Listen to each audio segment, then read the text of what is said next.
15 তারিখ ঠিক আছে তো? আমাদের যে সকল শিক্ষার্থীরা দূরে আছে তারা বুঝতে পারবে ক্লাস শুরু হয়ে গেছে, তারাও ক্লাসে অংশগ্রহণ করবে। প্রিয় শিক্ষার্থী বন্ধুরা, তোমরা সবাই জানো যে আমরা বাজার থেকে চাল ডাল এগুলো কিনি অথবা কাপড় কিনি। কাপড় কত মিটার বা কত ফিট, চাউল কত কেজি কত গ্রাম আমরা এভাবে ক্রয় করে আনতে থাকি। আমরা যদি বলি যে 1 কেজি চাউল, আমরা যদি 1 কেজি চাউল বলি তাহলে আমরা বুঝতে পারি যে 1000 গ্রাম সমান 1 কেজি, অর্থাৎ 1 কেজি চাউল কতটুকু, তাহলে আমরা বুঝতে পারি যদি ওটাকে গ্রামে নিয়ে যায় তাহলে 1000 গ্রাম চাউল সমান 1 কেজি। প্রিয় শিক্ষার্থী বন্ধুরা, আমরা তোমাদের কাছে যদি এখন জানতে চাইতাম যে রাসায়নিক পদার্থ পরিমাপের একক কী, তাহলে তোমরা যদি আমার সামনে থাকতে তোমরা বলতে যেমন চাউল ওজন করি অর্থাৎ পদার্থ ওজন করার একক কেজি বা কিলোগ্রাম বা গ্রাম, তেমনি আমাদের রাসায়নিক পদার্থের পরিমাপ করার একক মোল। প্রিয় শিক্ষার্থী বন্ধুরা, তাহলে আজকে আমাদের পাঠের বিষয় মৌলের ধারণা ও রাসায়নিক গণনা।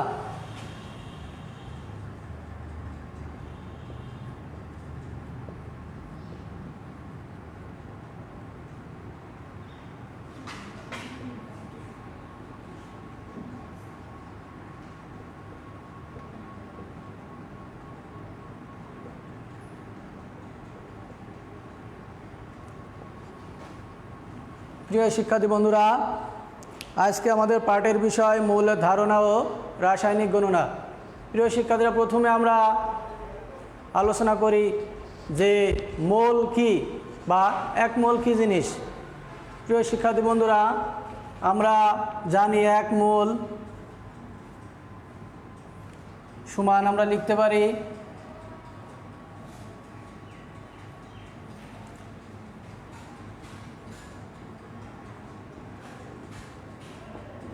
পদার্থের পারমাণবিক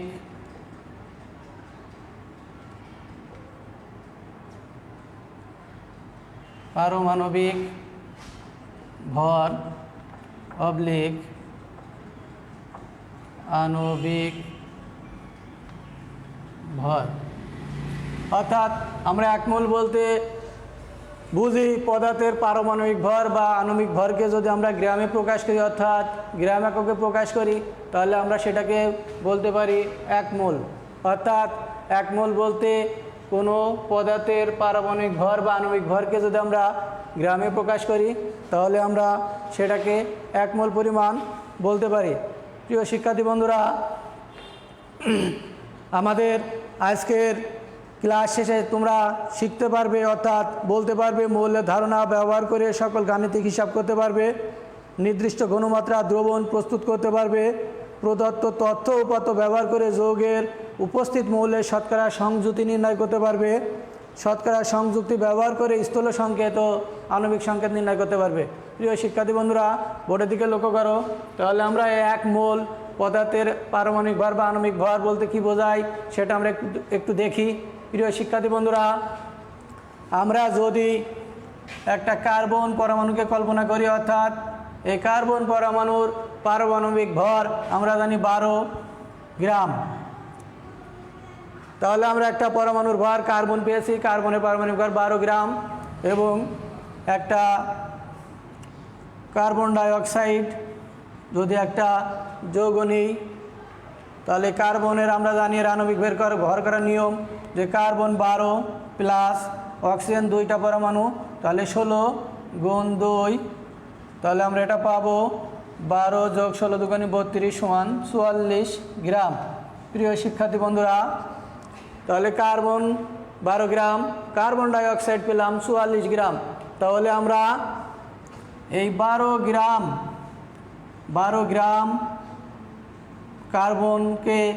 কার্বন সমান আমরা লিখতে পারি 1 মোল কার্বন। প্রিয় শিক্ষার্থী বন্ধুরা, পারমাণবিক ভর অর্থাৎ পরমাণুর ক্ষেত্রে শুধুমাত্র পরমাণুর ক্ষেত্রে পারমাণবিক ভর আমরা বিবেচনা করব। তাহলে 12 গ্রাম, অর্থাৎ 12 একটি কার্বন, একটি পরমাণুর ভর 12 গ্রাম। তাহলে আমরা 1 মোল সমান বলতে পারি 12 গ্রাম কার্বন, 12 গ্রাম কার্বন সমান 1 মোল কার্বন। প্রিয় শিক্ষার্থী বন্ধুরা, তাহলে আমরা 44 গ্রাম কার্বন ডাই অক্সাইড সমান লিখতে পারবো 1 মোল কার্বন ডাই অক্সাইড। প্রিয় শিক্ষার্থী বন্ধুরা, তাহলে আমরা কি বুঝতে পারলাম? কোনো 1 মোল সমান, তাহলে আমরা বুঝতে পারলাম পদার্থের পারমাণবিক ভর, পরমাণুর ক্ষেত্রে পারমাণবিক ভর আর অণুর ক্ষেত্রে আণবিক ভর। প্রিয় শিক্ষার্থী বন্ধুরা, এই পরমাণু 1 মোল কার্বন 12 গ্রাম সমান 1 মোল কার্বন, 12 গ্রাম কার্বন ডাইঅক্সাইড সমান 1 মোল কার্বন ডাইঅক্সাইড। প্রিয় শিক্ষার্থী বন্ধুরা, আমরা জানি 1 মোল পরিমাণ কার্বন ডাইঅক্সাইডে, অর্থাৎ 1 মোল যে পদার্থ হোক সে পদার্থে কতটি অণু আছে সেটাতে অ্যাভোগাড্রোর সংখ্যা অনুসারে আমরা জানি। সেই 1 মোল পদার্থ, অর্থাৎ হোক কার্বন ডাইঅক্সাইড অথবা কার্বন অথবা কোনো যৌগ অথবা কোনো মৌল যদি হয়, যদি 1 মোল পরিমাণ হয়, তাহলে সেখানে থাকে 6.023 10⁻23টি অণু। অর্থাৎ 1 মোল পরিমাণ পদার্থের অণু সংখ্যা থাকে 6.023 × 10⁻23টি। এটা আয়ন, অণু, পরমাণু,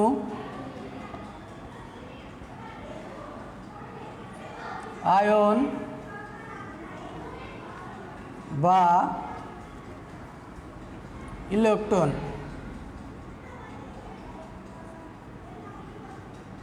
প্রিয় শিক্ষার্থী বন্ধুরা, যদি 1 গ্রাম কোনো ভরের পরমাণুর যদি 1 মোল হয়, তাহলেও সে 1 মোল পরিমাণ, অর্থাৎ 1 মোল পদার্থের পরিমাণের অণু সংখ্যা থাকবে এতটি। অণু, পরমাণু, আয়ন বা ইলেকট্রন, এটাও অণু, পরমাণু বা আয়ন, ইলেকট্রনের সংখ্যার সমান সংখ্যক থাকবে। প্রিয় শিক্ষার্থী বন্ধুরা, তাহলে আমরা দেখতে পেলাম যে 1 মোলে এতটি অণু থাকে। এখন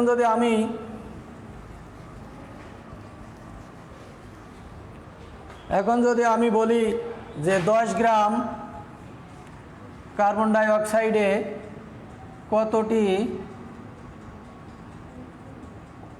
অণু আছে?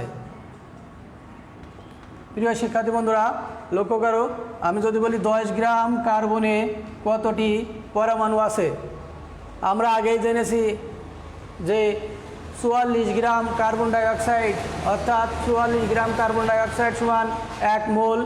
এই 1 মোল পরিমাণ কার্বন ডাইঅক্সাইডে অণু আছে 6.023 × 10⁻23টি। প্রিয় শিক্ষার্থী বন্ধুরা, তাহলে আমরা সহজেই বের করতে পারবো 10 গ্রাম কার্বন ডাইঅক্সাইডে কতটি অণু আছে।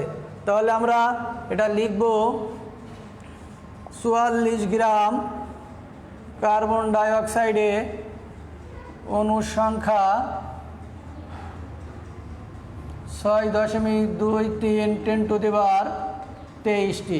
প্রিয় শিক্ষার্থী বন্ধুরা, লক্ষ্য করো, আমরা স্বাভাবিক ঐকিক নিয়মে অঙ্কটা করতে পারবো। যদি 1 গ্রাম কার্বন ডাইঅক্সাইডে অণুর সংখ্যা বের করতে চাই, তাহলে অবশ্যই 44 গ্রামে সে 1 গ্রামে কম হবে। তাহলে আমরা এটা কি করব? ভাগ করব। তাহলে লিখব 2 3 10⁻23/44টি। প্রিয় শিক্ষার্থী বন্ধুরা, লক্ষ্য করো, আমাদের শেষে 10 গ্রাম কার্বন ডাইঅক্সাইডে কতটি অণু আছে। তাহলে আমরা লিখব 10 গ্রাম কার্বন ডাইঅক্সাইডে অণুর সংখ্যা। তাহলে 1 গ্রামে কম হলে 10 গ্রামে একটু বেশি হবে, বেশি হলে আমরা কি করব? গুণ করব। প্রিয় শিক্ষার্থী বন্ধুরা, বোর্ডের দিকে লক্ষ্য করো। তাহলে আমরা যদি এখন এটা ক্যালকুলেশন করি, তাহলে আমরা মানটা পেয়ে যাব। তোমরা অবশ্যই এই ক্যালকুলেটর ব্যবহার করে মানটা এখানে বসিয়ে নেবে। প্রিয় শিক্ষার্থী বন্ধুরা, এইভাবে আমরা 1 গ্রাম 2 গ্রাম 10 গ্রাম 100 গ্রাম 200 গ্রাম যত গ্রামই হোক আমরা যদি এই সূত্রটা জানি তাহলে সহজেই আমরা অণুর সংখ্যা বের করতে পারবো। প্রিয় শিক্ষার্থী বন্ধুরা, আমাদের যদি বলে যে কার্বন ডাই অক্সাইড বাদে অন্য একটি যৌগ যদি আমরা অণুর সংখ্যা বের করি, যদি আমরা বলি গ্লুকোজ এ কতটি অণু আছে বা 5 গ্রাম 10 গ্রাম গ্লুকোজে কতটি অণু আছে সেটাও আমরা বের করতে পারবো। প্রিয় শিক্ষার্থী বন্ধুরা, তোমরা বোর্ডের দিকে লক্ষ্য করো। যদি বলে গ্লুকোজ, আমরা সবাই জানি গ্লুকোজের সংকেত C6H12O6। যদি আমাদের বলে যে 5 গ্রাম গ্লুকোজে কতটি অণু আছে। প্রিয় শিক্ষার্থী বন্ধুরা, আমরা এর আগে দেখছিলাম যে কার্বন ডাই অক্সাইড এর কতটি 10 গ্রামে কতটি অণু আছে, ওটা আমরা যে সূত্র ব্যবহার করছি সাধারণ ঐকিক নিয়মে আমরা ওটা করতে পারবো। প্রিয় শিক্ষার্থী বন্ধুরা দেখো, এখন গ্লুকোজ, আমার প্রথম কাজ হবে এই গ্লুকোজের আণবিক ভর নির্ণয় করা। গ্লুকোজের আণবিক ভর যদি আমি নির্ণয় করতে চাই C6H12O6 সমান, তাহলে আমরা জানি কার্বনের 12, 6টি পরমাণু যোগ হাইড্রোজেনের পারমাণবিক ভর সংখ্যা 1, এখানে 12টি হাইড্রোজেন আছে তাহলে 12 গুণ হবে, প্লাস এখানে অক্সিজেন আছে, আমরা জানি অক্সিজেনের পারমাণবিক ভর সংখ্যা 16, 6টি আছে। এখন আমরা যদি এটা ক্যালকুলেশন করি তাহলে সহজেই গ্লুকোজের আণবিক সংকেত, গ্লুকোজ যৌগের আণবিক ভর আমরা নির্ণয় করতে পারবো। প্রিয় শিক্ষার্থী বন্ধুরা, আমরা যদি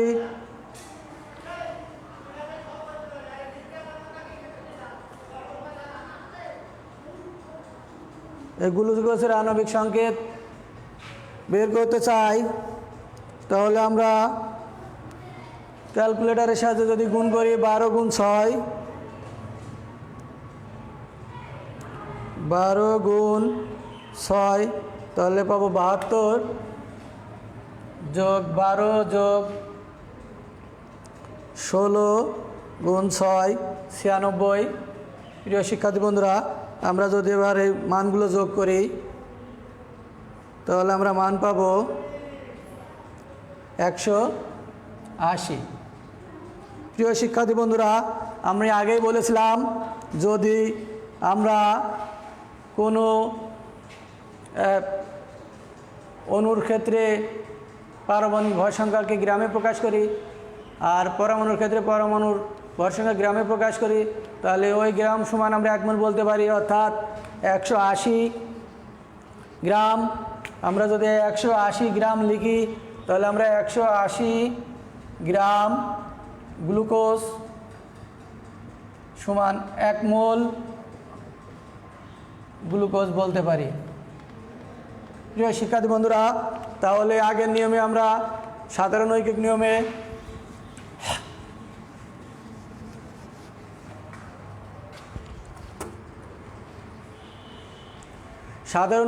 আমরা এই অঙ্কটা করতে পারবো।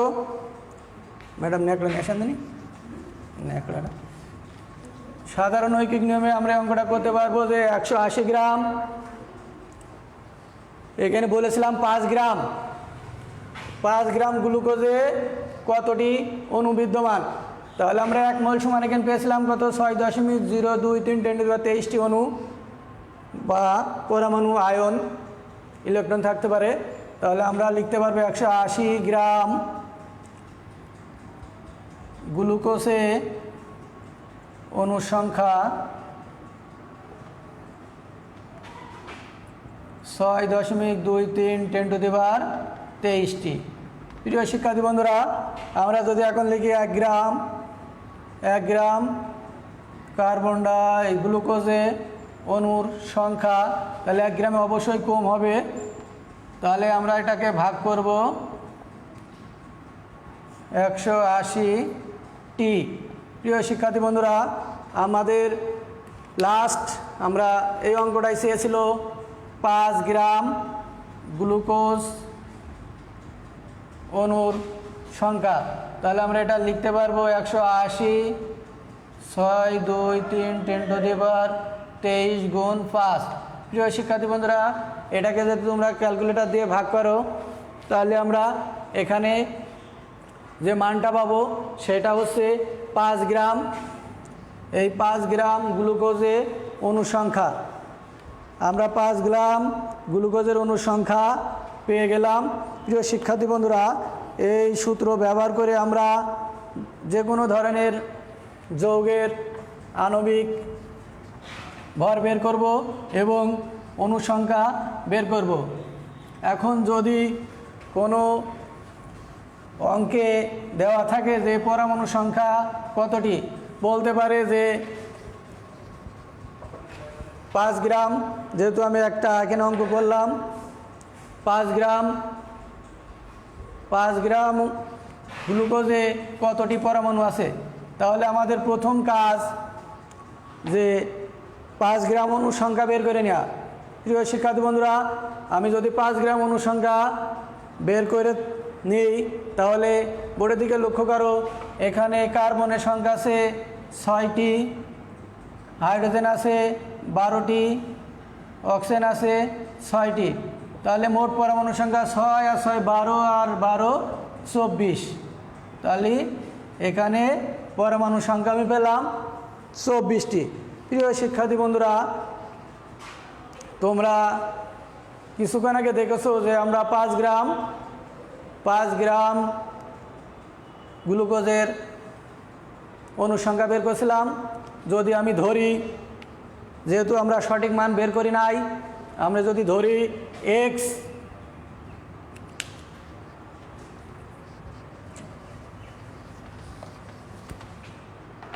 আমি যদি ধরি x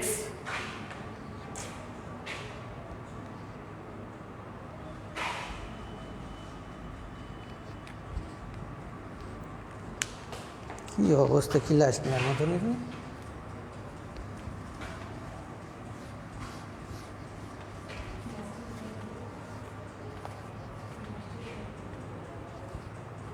এটা কাগজ ছেড়ে দেন।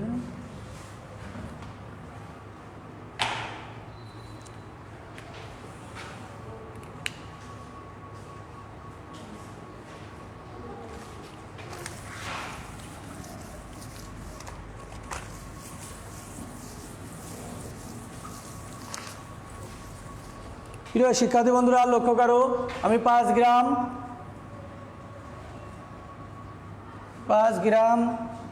গ্লুকোজের অনুসংখ্যা পেয়েছিলাম।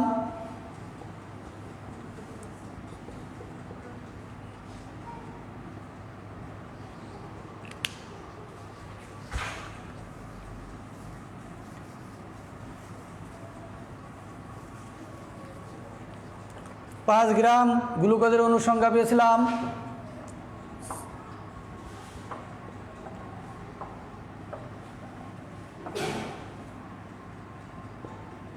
23/180 গুণিতক 5। প্রিয় শিক্ষার্থী বন্ধুরা, লক্ষ্য করো, আমি 5 গ্রাম গ্লুকোজের অনুসংখ্যা পেয়েছিলাম এতটি। এখন 5 গ্রাম গ্লুকোজের যদি পরমাণু সংখ্যা বের করতে হয় তাহলে আমি ওইটা গুণে পেয়েছি 24। আমি যদি এই ভাগ ক্যালকুলেশন করে যা পাতাম তার সাথে 24 গুণ করতাম তাহলে আমরা অবশ্যই এই 5 গ্রাম গ্লুকোজের অনুসংখ্যা পেতাম। প্রিয় শিক্ষার্থী বন্ধুরা, আমরা প্রথমেই আণবিক ভর, যৌগের আণবিক ভর বের করব, আর ওই যৌগের আণবিক ভরতে মোল সংখ্যা বের করে নেব। মোল সংখ্যা বের করার পরে 1 মোল পরিমাণ, অর্থাৎ 1 মোল পরিমাণে অণু, পরমাণু বা আয়নের সংখ্যা থাকে এতটি। তাহলে যত গ্রাম পাবো তত গ্রামে থাকবে তো অতটি। আর তোমাদের প্রশ্নে যতটি চাবে, 5 গ্রাম যেতে পারে, 10 গ্রাম, 15 গ্রাম, যত গ্রামই চাক তত গ্রাম দিয়ে আমরা আগে অণুর সংখ্যা বের করে নেব। তারপরে ওই যৌগে বিদ্যমান পরমাণু সংখ্যা যদি আমরা দিয়ে গুণ করি তাহলে আমরা সেই পরমাণুর সংখ্যা বের করতে পারবো। প্রিয় শিক্ষার্থী বন্ধুরা, বোর্ডের দিকে লক্ষ্য করো, গ্যাসের মোলার আয়তন। গ্যাসের মোলার আয়তন কাকে বলে আমরা জানি। 1 মোল গ্যাসীয় পদার্থ যে আয়তন দখল করে, 1 মোল গ্যাসীয় পদার্থ যে আয়তন দখল করে তাকে আমরা মোলার আয়তন বলি। প্রিয় শিক্ষার্থী বন্ধুরা, এই মোলার আয়তন মনে রাখার আরেকটা সহজ পদ্ধতি আছে। যখনই মোলার আয়তন বলবে তখনই বুঝতে হবে যে আমার একটা মান মনে রাখলেই সহজে বোঝা যাবে, সেটা হচ্ছে 22.4 লিটার। প্রিয় শিক্ষার্থী বন্ধুরা, যখন মোলার আয়তন বলবে তখন বুঝতে হবে যে নির্দিষ্ট তাপমাত্রা বা 0 ডিগ্রি সেন্টিগ্রেড তাপমাত্রা এবং এক বায়ুমণ্ডলীয় চাপে একত্রে প্রমাণ তাপমাত্রা ও চাপ বলে। সংক্ষেপে আদর্শ প্রমাণ অবস্থা বলা হয়। প্রমাণ অবস্থায় যে কোনো গ্যাসের আয়তন এই 22.4 লিটার, অর্থাৎ মোলার আয়তন বললেই বুঝতে হবে যে আমাদের মানকে সহজে মনে রাখতে হবে, মোলার আয়তন মানেই 22.4 লিটার। প্রিয় শিক্ষার্থী বন্ধুরা, আমরা এখন যদি এই মোল সংখ্যা অর্থাৎ 1 মোল পরিমাণ পদার্থ কি এটা আমরা বুঝতে পেরেছি, মোলার আয়তন কি বুঝতে পেরেছি। প্রিয় শিক্ষার্থী বন্ধুরা, এখন যদি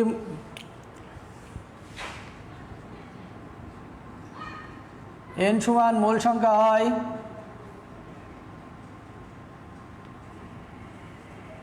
W সমান পদার্থের ওজন হয়, m সমান আণবিক ভর হয়, n সমান 6.023 10⁻23 হয় এবং আয়তন ভলিউম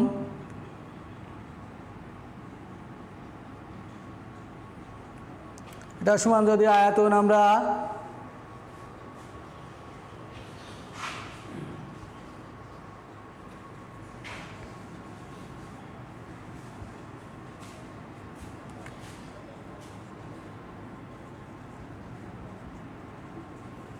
অণুর সংখ্যা আর আয়তন এটা মিলিলিটার এককে আর আণবিক ভর গ্রাম এককে।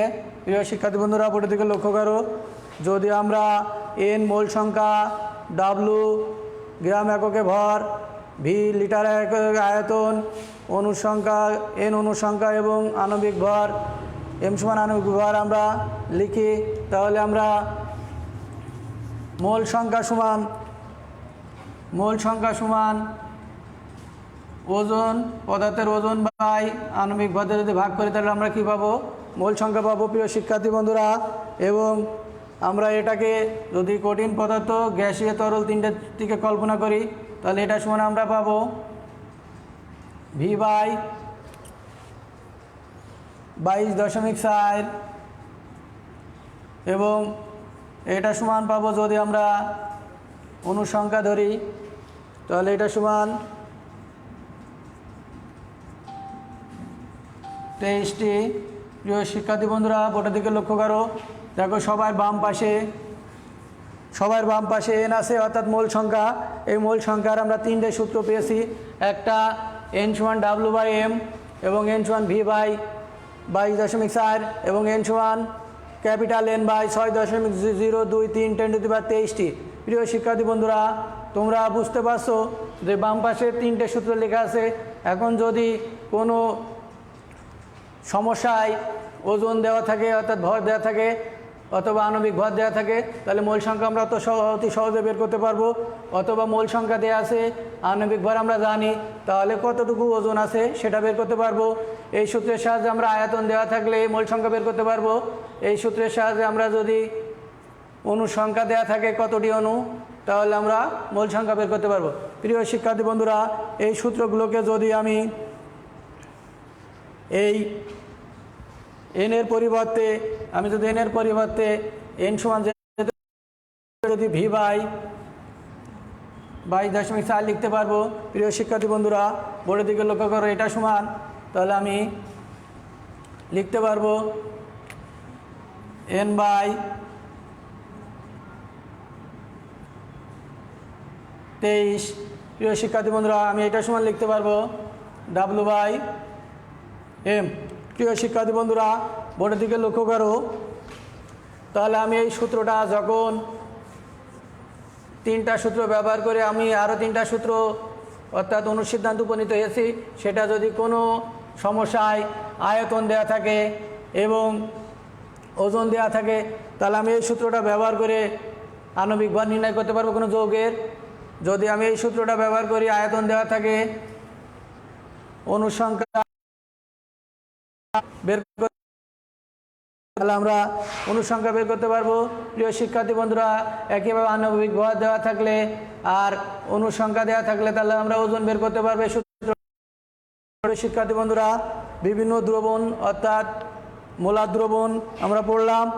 আমরা এখন যদি প্রমাণ অবস্থায় দ্রবণ সূত্র ব্যবহার করে সহজেই মোলার দ্রবণ প্রস্তুত করতে পারবো। প্রিয় শিক্ষার্থী বন্ধুরা, যদি আমি একটা প্রমাণাঙ্ক দেখাই, সেটা হচ্ছে প্রমাণ অবস্থায় 10 গ্রাম হাইড্রোজেন গ্যাসের অনুসংখ্যা কত। প্রমাণ অবস্থায়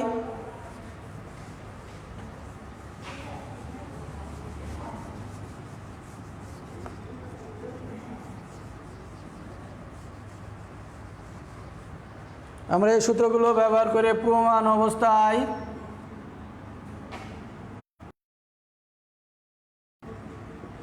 10 গ্রাম হাইড্রোজেন 10 গ্রাম হাইড্রোজেন গ্যাসের আয়তন।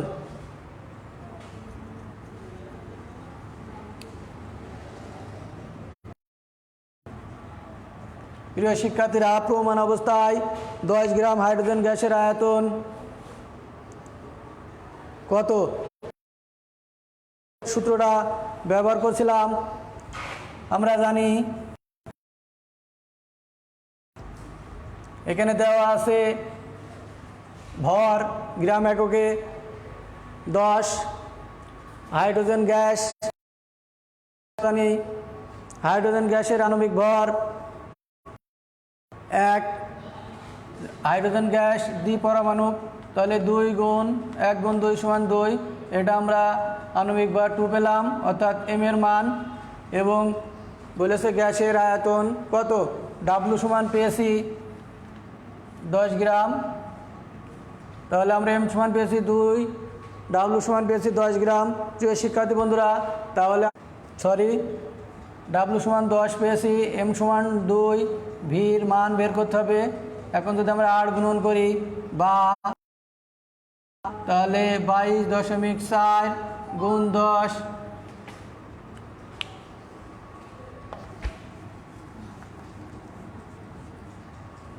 তাহলে আমরা ভি সমান লিখতে পারবো 22.4 গুণ 10/2। প্রিয় শিক্ষার্থী বন্ধুরা, এটাকে যদি আমি ক্যালকুলেশন করি তাহলে আমি পাবো 112 লিটার। প্রিয় শিক্ষার্থী বন্ধুরা, আমরা আগে বলেছিলাম আয়তন অবশ্যই লিটার এককে প্রকাশ করতে হবে। তাহলে আমরা এই সূত্রটা ব্যবহার করে প্রমাণ অবস্থায় 10 গ্রাম হাইড্রোজেন গ্যাসের আয়তন পেলাম, সেটা 112 লিটার পেয়েছি। প্রিয় শিক্ষার্থী বন্ধুরা, তোমাদের কাছ থেকে 1 মিনিট সময় চেয়ে আমি আমার কমেন্টস বক্স চেক করতে চাই, তোমরা দয়া করে অপেক্ষা করো।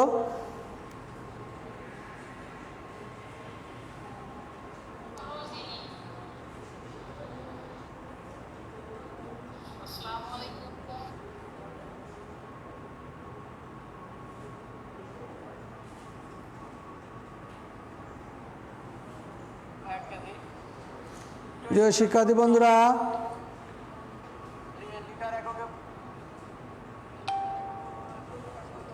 তাহলে আমরা এই সূত্রটা ব্যবহার করে প্রমাণ অবস্থায় 10 গ্রাম হাইড্রোজেন গ্যাসের আয়তন পেলাম, সেটা 112 লিটার পেয়েছি। প্রিয় শিক্ষার্থী বন্ধুরা, যারা এই অনলাইন ক্লাসে সংযুক্ত আছে তাদেরকে অনেক ধন্যবাদ। এখনও যারা সংযুক্ত হতে পারেনি তাদেরকে বেশি বেশি শেয়ার করে ক্লাসটা দেখার জন্য সুযোগ করে দাও। প্রিয় শিক্ষার্থী বন্ধুরা, আমরা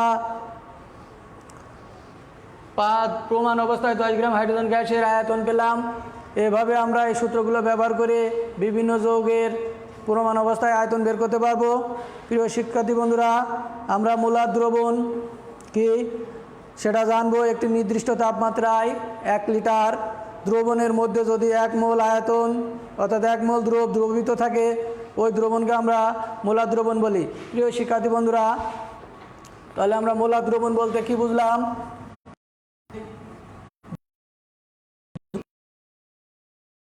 তোমরা নিচের ক্লাসে এগুলো জেনেছো দ্রবণ কি। তারপরে আমি আর একবার বলি, দ্রবণ সমান আমরা লিখতে পারি দ্রব যোগ দ্রাবক।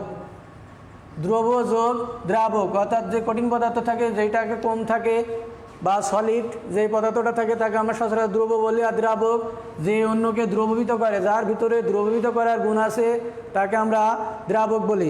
প্রিয় শিক্ষার্থী বন্ধুরা, আমরা নির্দিষ্ট তাপমাত্রায় 1 লিটার অর্থাৎ দ্রবণ আমরা তৈরি করার জন্য যদি আমি একটা বিকার নিই, এভাবে বিকারের ভিতরে 1 লিটার থাকবে দ্রাবক, আর টোটালটা মিলে হবে 1 লিটার। যদি এর ভিতরে আমি সোডিয়াম হাইড্রোক্সাইড দ্রবণ অর্থাৎ সোডিয়াম হাইড্রোক্সাইডকে দ্রবীভূত করি, তাহলে এই সোডিয়াম হাইড্রোক্সাইড এর 1 মোল পরিমাণ হতে হবে। অর্থাৎ 1 মোল সোডিয়াম হাইড্রোক্সাইড যদি এই 1 লিটার দ্রবণে দ্রবীভূত থাকে, তাহলে আমরা একে মোলার দ্রবণ বলতে পারবো। প্রিয় শিক্ষার্থী বন্ধুরা, এখন মোলার দ্রবণ যদি 1 মোল অর্থাৎ যদি এখানে 1 মোল হতে হয় সোডিয়াম হাইড্রোক্সাইডকে, তাহলে আমরা জানি সোডিয়ামের পারমাণবিক ঘর্ষণ 23, অক্সিজেন 16, হাইড্রোজেন 1। তাহলে আমরা এটা যদি যোগ করি, তাহলে 7 আর 3 10 0 40 গ্রাম। অর্থাৎ 40 গ্রাম যদি আমরা সোডিয়াম হাইড্রোক্সাইড সোডিয়াম হাইড্রোক্সাইড যোগ করি 40 গ্রামের সমপরিমাণ যদি সোডিয়াম হাইড্রোক্সাইড আমি এই 1 লিটার দ্রবণে দ্রবীভূত করি, তাহলে আমার একে আমরা মোলার দ্রবণ অর্থাৎ 1 মোলার দ্রবণ। যেহেতু এখানে 1 মোল পরিমাণ, আমরা 1 মোল বলেছি, 1 মোল সমান 40 গ্রাম। 40 গ্রাম যদি সোডিয়াম হাইড্রোক্সাইড এই যৌগে দ্রবীভূত করি, তাহলে আমরা পাবো 1 মোলার দ্রবণ। যদি আমি এখানে 2 দিয়ে ভাগ করে 20 গ্রাম সোডিয়াম হাইড্রোক্সাইড, প্রিয় শিক্ষার্থী বন্ধুরা লক্ষ্য করো, আমি যদি 20 গ্রাম পরিমাণ এই 1 লিটারের ভিতর দ্রবীভূত করি, তাহলে আমার এখানে মোলার দ্রবণ অর্থাৎ হাফ মোলার দ্রবণ বলতে পারবো। আমি যদি এটাকে আবার 2 দিয়ে ভাগ করি, 10 গ্রাম যোগ করি, তাহলে 1/4 মোলার দ্রবণ হবে। প্রিয় শিক্ষার্থী বন্ধুরা, তাহলে আমরা যদি এটাকে মোলার, তাহলে আমার যে 1 লিটার দ্রবণে কোনো যৌগের যে পরিমাণ অর্থাৎ যে পরিমাণ দ্রবীভূত থাকবে, ওই সংখ্যাকে অর্থাৎ ওকে মৌলে পরিণত করলে যে অংশ আমরা ওই মোল সংখ্যাকে আমরা মোলার দ্রবণ বলি। যদি 2 মোল পরিমাণ দ্রবীভূত থাকে, তাহলে কেন 2 মোলার দ্রবণ বলি, এটাকে প্রকাশ করি। প্রিয় শিক্ষার্থী বন্ধুরা দেখো, এখন মোলারিটি কি, অর্থাৎ এই দ্রবণে যদি আমি কল্পনা করি, এই দ্রবণে যত মোল দ্রবীভূত থাকবে, ওই মোল সংখ্যাকে আমরা মোলারিটি বলি। প্রিয় শিক্ষার্থী বন্ধুরা, আমি এখানে দেখিয়েছিলাম যে সোডিয়াম হাইড্রোক্সাইডের দ্রবণ, এটা যদি 2 মোল পরিমাণ আমি এখানে দ্রবীভূত করি, তাহলে এর মোলারিটি হবে 2। আমি যদি 3 মোল দ্রবীভূত করতে চাই বা দ্রবীভূত করি, তাহলে মোলার সংখ্যা হবে 3। অর্থাৎ একটি নির্দিষ্ট তাপমাত্রায় 1 লিটার দ্রবণের মধ্যে যত মোল দ্রব তাকে ওই দ্রবের মোলারিটি বলে, অর্থাৎ ওই মোল সংখ্যাকেই সংক্ষেপে আমরা মোলারিটি বলতে পারি। প্রিয় শিক্ষার্থী বন্ধুরা, এখন যদি বলে 250 মিলিলিটার 2.2 মোলার সোডিয়াম ক্লোরাইড দ্রবণ কিভাবে প্রস্তুত করবে? প্রিয় শিক্ষার্থী বন্ধুরা, এখন যদি দ্রবণটা আমরা কিভাবে তৈরি করব? প্রিয় শিক্ষার্থী বন্ধুরা, অর্থাৎ যদি বলে 250 মিলিলিটার দ্রবণ প্রস্তুত করতে হবে, সেটা 0.2 মোল যৌগটা আছে সোডিয়াম ক্লোরাইড, অর্থাৎ 0.2 মোল, আর আয়তন হবে 250 মিলিলিটার এবং যৌগ সোডিয়াম ক্লোরাইড। এই সোডিয়াম ক্লোরাইড এক কথায় সোডিয়াম ক্লোরাইডের দ্রবণ তৈরি করতে হবে, যার মোলারিটি 0.2, অর্থাৎ এখানে ওজন দেওয়া নেই, আমাদের ওজন বের করতে হবে। প্রিয় শিক্ষার্থী বন্ধুরা, আমরা জানি একটা সূত্র, সেটা হচ্ছে এই যে এস, অর্থাৎ মোলারিটি, ডাব্লু সমান আমরা জানি এস ভি এম বাই 1000। প্রিয় শিক্ষার্থী বন্ধুরা, লক্ষ্য করে এটা হচ্ছে পদার্থের ওজন, এটা মোলার এটি। প্রিয় শিক্ষার্থী আমাদের এই সোডিয়াম ক্লোরাইডের প্রথম কি কাজ করব, সেটা হচ্ছে সোডিয়াম ক্লোরাইডের আণবিক ভর বের করে নেব। আমরা জানি সোডিয়াম 23, ক্লোরিন 35.5, আমরা যোগ করলে এটাকে পাবো 58.5 গ্রাম। প্রিয় শিক্ষার্থী বন্ধুরা, তাহলে আমরা এই সূত্রটা যদি ব্যবহার করি, তাহলে আমরা এই এম এর মান, অর্থাৎ আণবিক ভর, সোডিয়াম ক্লোরাইডের আণবিক ভর আমি পেয়ে গিয়েছি 58.5, এবং আয়তন, প্রিয় শিক্ষার্থী বন্ধুরা লক্ষ্য করো, আয়তন তৈরি করতে হবে 250 মিলিলিটার, সেটা তাহলে এটা সমান ভি এম সমান পেয়েছি, এবং মোলারিটি পেয়েছি প্রিয় শিক্ষার্থী বন্ধুরা 0.2। তাহলে আমাদের কতটুকু পরিমাণ সোডিয়াম ক্লোরাইড যোগ করতে হবে, আমরা এই অঙ্কটা, এই মানগুলো যদি এখানে বসিয়ে দিই, তাহলে আমরা সহজেই এই মান বের করতে পারবো। আমরা যদি এটা ক্যালকুলেশন করি, তাহলে আমরা 2.925 গ্রাম, 2.925 গ্রাম। প্রিয় শিক্ষার্থী বন্ধুরা, এই সূত্রটা আমরা ব্যবহার করে, অর্থাৎ মোলার দ্রবণ প্রস্তুত করার জন্য এই সূত্র কত মোল অথবা কত গ্রাম অথবা কত আণবিক ভরের যৌগ আমরা ব্যবহার করেছি এই মোলার দ্রবণ প্রস্তুত করার জন্য, সেটা আমরা সহজে বের করতে পারবো। প্রিয় শিক্ষার্থী বন্ধুরা, আমি এই সমস্যার সমাধান এর আলো বাকি সমস্যাগুলো সমাধান করার চেষ্টা করবে। প্রিয় শিক্ষার্থী বন্ধুরা, বোর্ডের দিকে লক্ষ্য করো, আমরা মোলার দ্রবণ প্রস্তুত শিখে গেলাম। এখন আমরা শতকরা সংযুক্তি নির্ণয় করা শিখব। আমরা এর আগে গাণিতিক সমস্যা সমাধান করার চেষ্টা সময় করেছি ক্লাস 6, 7, সেখানে শতকরার অঙ্ক ছিল। আর এই শতকরা মানে আমরা সহজে 100 ভাগে কত ভাগ, 100 ভাগের কত ভাগ। প্রিয় শিক্ষার্থী বন্ধুরা, যদি আমি একটা যৌগ লিখি, সেটা যদি আমি সালফিউরিক অ্যাসিড আণবিক ভর বের করতে হবে, তাহলে আমি প্রথমে কি করব, আমি জানি হাইড্রোজেনের আণবিক ভর 1.008, কিন্তু এখানে আমরা সচরাচর 1 ধরি। প্রিয় শিক্ষার্থী বন্ধুরা, তাহলে হাইড্রোজেন 2টা, সালফার 32, অক্সিজেন 16, 4টে 64, তাহলে আমরা পাবো 98 গ্রাম। প্রিয় শিক্ষার্থী বন্ধুরা, আমরা আগে শিখেছি 98 গ্রাম সমান কি পাই আমরা, এটাকে 98 গ্রাম সালফিউরিক অ্যাসিড সমান আমরা বলতে পারি 1 মোল সালফিউরিক অ্যাসিড। প্রিয় শিক্ষার্থী বন্ধুরা, আমরা এখন শতকরা সংযুক্তি বের করব। সেটা হচ্ছে একটা বিষয় তোমাদের মনে রাখা উচিত, কোনো যৌগের শতকরা সংযুক্তি আমরা নির্ণয় করি না, আর নির্ণয় করাও দরকার পড়ে না, আর নির্ণয় করা যায় না। আর আমরা সব সময় শতকরা সংযুক্তি বের করি ওই যৌগে বিদ্যমান যেসব মৌল আছে সেইগুলোর। তাহলে আমরা এখানে কয়টা মৌল আছে লক্ষ্য করি, আমরা হাইড্রোজেন মৌল আছে, হাইড্রোজেন, সালফার আর অক্সিজেন। প্রিয় শিক্ষার্থী বন্ধুরা, আমি যদি এই হাইড্রোজেনের শতকরা সংযুক্তি বের করতে চাই, তাহলে প্রথম আমরা ভরে লিখব মোট পদার্থের পরিমাণ কত? 98 গ্রাম। এখানে হাইড্রোজেন ভর 1, হাইড্রোজেন পরমাণু সংখ্যা আছে 2টি। আমি যদি এখানে লিখতাম মৌলের পারমাণবিক ভর গুণ পরমাণু সংখ্যা গুণ 100/98, তাহলে শতকরা সংযুক্তি তোমাদের বইয়ে দেওয়া আছে। এই সূত্রটা তোমরা ব্যবহার করতে পারবে।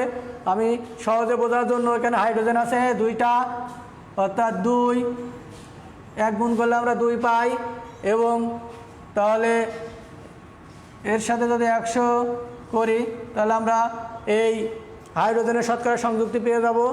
এখন যদি আমি এই সালফারের শতকরা সংযুক্তি বের করতে চাই, সালফার পরমাণু সংখ্যা 1টি, তাহলে আমরা 32 গুণ 100%, তাহলে আমরা সালফারের শতকরা সংযুক্তি পেয়ে যাব। প্রিয় শিক্ষার্থী বন্ধুরা, বাকি আছে অক্সিজেন। তোমরা বলবা এই অক্সিজেনের পরমাণু সংখ্যা কয়টি? 4টি। তাহলে আমরা অক্সিজেনের পারমাণবিক ভর সংখ্যাকে কি করব? অবশ্যই 4 দিয়ে গুণ করব। 4 16 কত পাবো? 64। তাহলে আমরা 98 64 গুণ 100%। প্রিয় শিক্ষার্থী বন্ধুরা, এই সমস্যাটা দিকে লক্ষ্য করো। সেটা ছিল মোট পরিমাণ ছিল 98, সেই 98 ভাগের ভিতরে কত ভাগ, অর্থাৎ শতকরা 100 ভাগের ভিতরে কত ভাগ এই হাইড্রোজেন, এই সালফার, এই অক্সিজেন বিদ্যমান, সেটা যদি আমরা সহজে এখানে বের করি তাহলে আমরা মানগুলো পাবো। শতকরা সংযুক্তি কিভাবে বের করতে হয় প্রিয় শিক্ষার্থী বন্ধুরা, একইভাবে আমি যদি এটা মান বসাই তাহলে পাবো এটা সমান 2.04%, এটা সমান পাবো 32.62%। প্রিয় শিক্ষার্থী বন্ধুরা, অক্সিজেন সমান আমি পাবো 65.30%। প্রিয় শিক্ষার্থী বন্ধুরা, লক্ষ্য করো, আমি যত পার্সেন্টই পাই না কেন এই সবগুলো যোগ করলে 100%-এর বেশি হবে না, কখনো 100%-এর বেশি হবে না। প্রিয় শিক্ষার্থী বন্ধুরা, যে যৌগের শতকরা সংযুক্তি আমরা বের করব তার টোটাল যোগফল হবে 100। প্রিয় শিক্ষার্থী বন্ধুরা, শতকরা সংযুক্তি বের করার পরে আমাদের বের করতে হবে স্থল সংকেত ও আণবিক সংকেত। এই স্থল সংকেত বের করার জন্য কয়েকটি ধাপ অনুসরণ করতে হয়, সেই ধাপগুলো আমরা এখন অনুসরণ করব। প্রিয় শিক্ষার্থী বন্ধুরা, আমরা যেহেতু শতকরা সংযুক্তি পেয়ে গিয়েছি, এখন এই সালফিউরিক অ্যাসিড যৌগ আমরা যদি ভাবি এটা দেওয়া নেই, তাহলে আমি আগে মুছে দিলাম এই সালফিউরিক অ্যাসিড। আমরা এই শতকরা সংযুক্তি ব্যবহার করেই আবার সালফিউরিক অ্যাসিড ফিরে পাই কি এটা দেখব। তাহলে আমরা সহজে শিখে যাব স্থল সংকেত কীভাবে নির্ণয় করতে হয়। প্রিয় শিক্ষার্থী বন্ধুরা, যে শতকরা সংযুক্তি দেওয়া আছে, হাইড্রোজেনের শতকরা সংযুক্তি আমি এখানে লিখি। শতকরা সংযুক্তি এখানে দেওয়া আছে। এই শতকরা সংযুক্তির প্রথম ধাপের কাজ, যার যত শতকরা দেওয়া থাকবে সেটাকে তার ভর সংখ্যা অর্থাৎ পারমাণবিক ভর সংখ্যা দিয়ে আমরা ভাগ করব, ভাগ করে এখানে মান বসাবো। তাহলে আমরা সালফারের শতকরা সংযুক্তিকে আমরা সালফারের পারমাণবিক ভর সংখ্যাতে ভাগ করব। প্রিয় শিক্ষার্থী বন্ধুরা, একইভাবে অক্সিজেনের শতকরা সংযুক্তি দিয়ে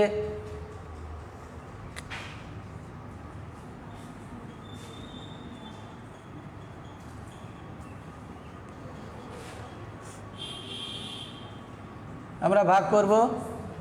তাহলে আমরা যদি ভাগ করি, এটাকে যদি ভাগ করি তাহলে 1 দিয়ে ভাগ করলে আমরা 2.04 এটা পাবো। এটাকে যদি আমি ভাগ করি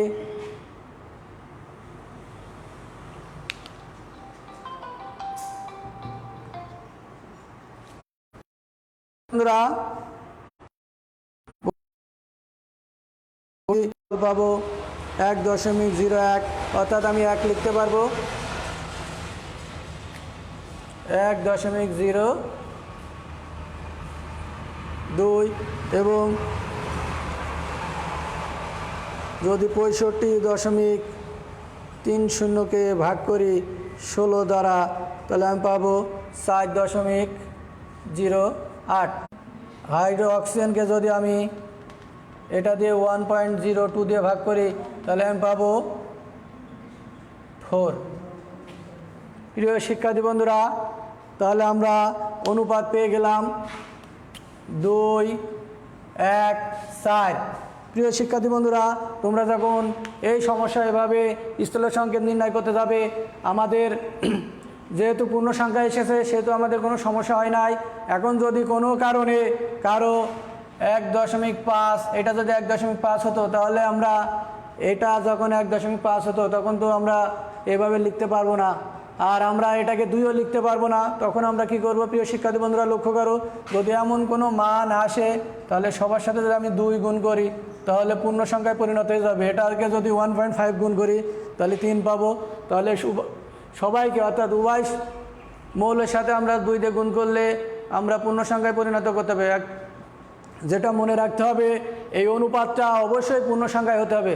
অনেক সময় এটা আসতে পারে 1.75, এটা যদি আমরা গুণ করি তাহলে আমরা পূর্ণ সংখ্যা নিয়ে যাওয়ার জন্য 2 দিয়ে গুণ করতে হবে অথবা 4 দিয়ে গুণ করতে হবে।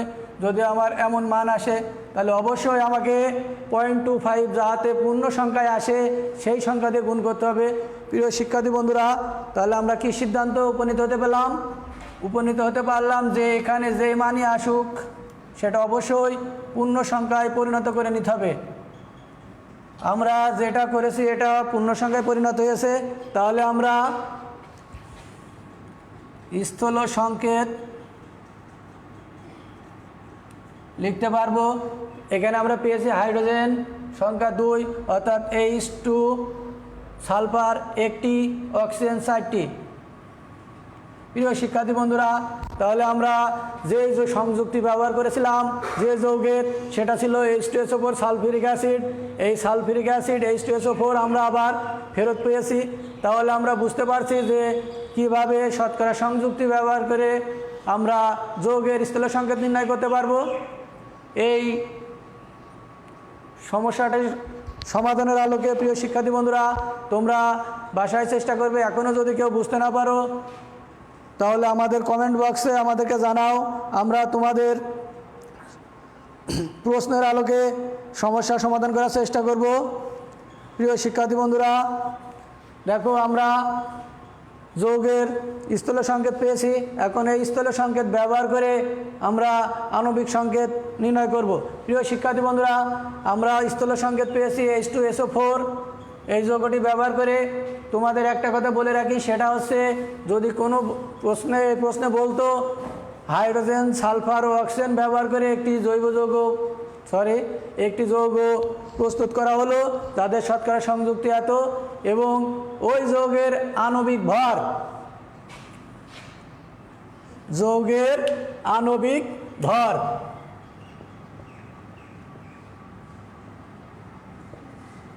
ওই যৌগের আণবিক ভর 98 গ্রাম অথবা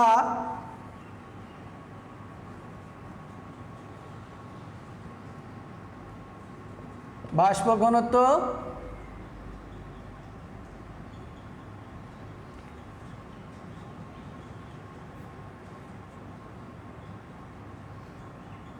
99। প্রিয় শিক্ষার্থী বন্ধুরা লক্ষ্য করো, এই অঙ্কটা এইভাবে আসে যে কোনো যৌগ অর্থাৎ হাইড্রোজেন, অক্সিজেন, সালফার দ্বারা গঠিত একটি জৈব যৌগ যার শতকরা সংযুক্তি দেওয়া আছে এবং আণবিক ভর অথবা বাষ্প ঘনত্ব দেওয়া আছে, তখন এই সমস্যার সমাধান করার জন্য তোমরা যদি আণবিক ভর দেয় তাহলে সহজে বুঝতে পারবে, এবং যদি বাষ্প ঘনত্ব দেয় তোমাদের এই নতুন নবম দশম শ্রেণীর যে রসায়ন বইটা আছে সেখানে আণবিক সংকেত অর্থাৎ দেওয়া আছে, বাষ্প ঘনত্ব সম্পর্কে আলোচনা করা নেই, এটা পূর্বের বইয়ে ছিল। আমরা জানি যে কোনো গ্যাসের আণবিক ভর তার বাষ্প ঘনত্বের দ্বিগুণ, অর্থাৎ আমরা যদি এই আণবিক ভরকে অর্থাৎ বাষ্প ঘনত্বকে 2 দিয়ে গুণ করি তাহলে আমরা আণবিক ভর পাই, অর্থাৎ বাষ্প ঘনত্বকে যে 2 দিয়ে গুণ করি তাহলে আমরা কি পাবো? আণবিক ভর পাবো। প্রিয় শিক্ষার্থী বন্ধুরা, আমরা এই ধাপগুলো অনুসরণ করে এই স্থূল সংকেত যখন নির্ণয় করতে পারবো তখন যে আণবিক ভর অথবা বাষ্প ঘনত্ব দেওয়া থাকে সেইটা ব্যবহার করব, সেটা ব্যবহার করে আমরা সহজেই আণবিক সংকেত নির্ণয় করতে পারবো। তাহলে আমরা যদি এখন লিখি ধরি আণবিক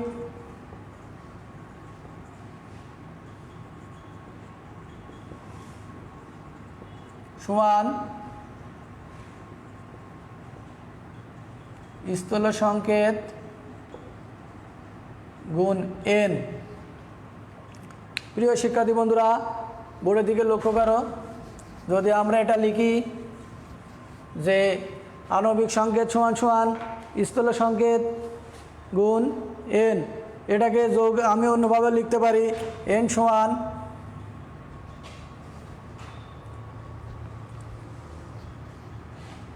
যৌগের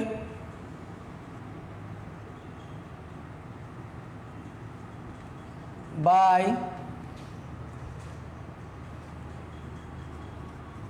স্থূল সংকেতের ভর। প্রিয় শিক্ষার্থী বন্ধুরা, লক্ষ্য করো, এটাকে আমি দুইভাবে প্রকাশ করতে পারি। সেটা হচ্ছে আণবিক ভর সমান, অর্থাৎ আণবিক সংকেত সমান স্থূল সংকেতের সাথে যদি n দিয়ে গুণ করি, n এর মান বের করি, তাহলে সেটাকে আমরা বের করতে পারবো এইভাবে। অথবা n সমান যৌগের আণবিক ভর বা স্থূল সংকেতের আণবিক ভর। প্রিয় শিক্ষার্থী বন্ধুরা, আমাদের যে যৌগ দেওয়া আছে সেটা এই সালফিউরিক অ্যাসিড আমরা স্থূল সংকেত পেয়েছি। এখন আণবিক ভর দেওয়া আছে 98 গ্রাম। তাহলে আমরা যদি এখন এটাকে ক্যালকুলেশন করি, তাহলে আমরা n সমান 98 পেলাম, এবং স্থূল সংকেতের ভর যদি আমরা বের করতে পারি, H2SO4 এর আগে আমরা একবার বের করছিলাম, সেখানেও 98 গ্রাম পেয়েছিলাম। তাহলে এটাকে ভাগ করলে আমরা n এর মান পাবো 1। প্রিয় শিক্ষার্থী বন্ধুরা, আমরা আণবিক সংকেত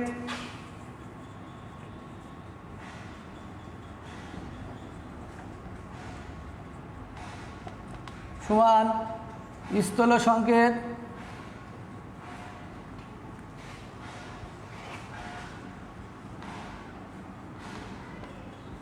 গুণ n, তাহলে আমরা এটা পেয়েছি H2SO4।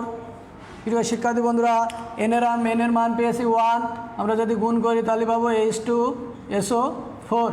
প্রিয় শিক্ষার্থী বন্ধুরা, তাহলে আমরা আণবিক সংকেত আর স্থূল সংকেত পেলাম, দুইটাই একই। প্রিয় শিক্ষার্থী বন্ধুরা, তোমরা মনে রাখবে যে সব যৌগের আণবিক সংকেত আর স্থূল সংকেত কিন্তু এক নয়। স্থূল সংকেত দ্বারা বোঝানো হয় ও যৌগের সরল অনুপাত, অর্থাৎ যে মৌলগুলো আছে সেই মৌলগুলোকে যদি আমরা সরল অনুপাতে প্রকাশ করি, তাহলে আমরা স্থূল সংকেত পাবো। আর যদি সঠিক অথবা সম্পূর্ণ সংকেত পুরোপুরি দেওয়া থাকবে আণবিক সংকেতে। তোমাদের আর একটু বলি, যেমন আমরা জানি C6H12, অর্থাৎ এর স্থূল আণবিক সংকেত, বেনজিনের আণবিক সংকেত C6 আর স্থূল সংকেত CH। আমি যদি এটাকে এইভাবে লিখি, তাহলে দেখা যাচ্ছে এটার স্থূল সংকেত আর এই যৌগের স্থূল সংকেত একই, অর্থাৎ স্থূল সংকেত একই হতে পারে, কিন্তু আণবিক সংকেত দুইটা যৌগের কখনো একই হবে না। আবারও বলি, দুইটা যৌগের স্থূল সংকেত একই হতে পারে, কিন্তু আণবিক সংকেত একই হতে পারে না। প্রিয় শিক্ষার্থী বন্ধুরা, তোমরা আমার এই ক্লাস প্রথম থেকে যারা অংশগ্রহণ করেছো এবং যারা এই ক্লাস দেখছো, তারা জানো আমি আলোচনা করেছি মোল সংখ্যা বা এক মোল পরিমাণ বলতে কি বোঝায়। অ্যাভোগাড্রোর সংখ্যা, অর্থাৎ n ক্যাপিটাল N সমান 6.023 10⁻23। তারপর আলোচনা করেছি আমরা মোলার দ্রবণ কীভাবে প্রস্তুত করা যায়, মোলারিটি কি, তারপরে স্থূল সংকেত আণবিক সংকেত শতকরা সংযুক্তি ব্যবহার করে কীভাবে নির্ণয় করা যায়। প্রিয় শিক্ষার্থী বন্ধুরা, আশা করি তোমরা অবশ্যই এই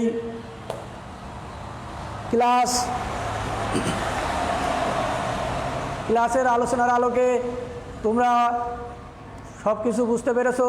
আর যদি এখনও না বুঝতে পারো, তাহলে আমাদের কমেন্ট বক্সে জানিও, এবং আগামী ক্লাসে এই পর্বের বাকি অংশ, অর্থাৎ এই ক্লাসের বাকি পর্ব অংশে তোমরা কমেন্টস বক্সে জানাবে, আমি তোমাদেরকে আবার বুঝিয়ে দেওয়ার চেষ্টা করব।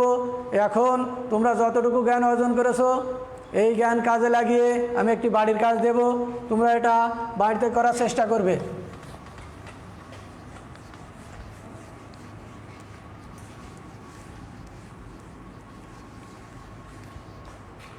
প্রিয় শিক্ষার্থী বন্ধুরা, তোমরা খাতা কলম নিয়ে বাড়ির কাজ লিখে নাও।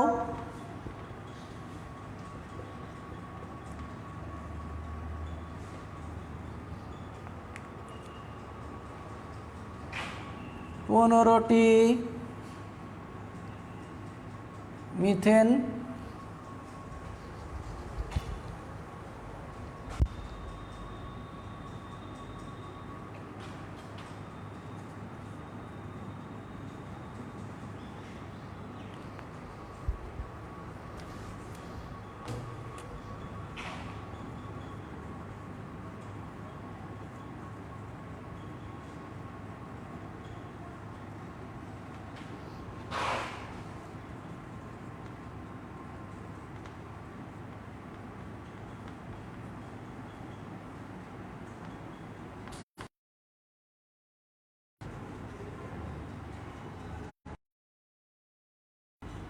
প্রিয় শিক্ষার্থী বন্ধুরা, 1 নম্বর কাজ, প্রমাণ অবস্থায় 15টি মিথেন গ্যাসের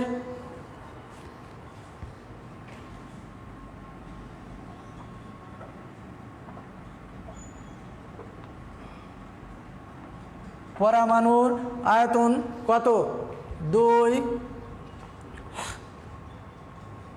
একটি হাইড্রোজেন,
প্রিয় শিক্ষার্থী বন্ধুরা, বোর্ডের দিকে লক্ষ্য করো।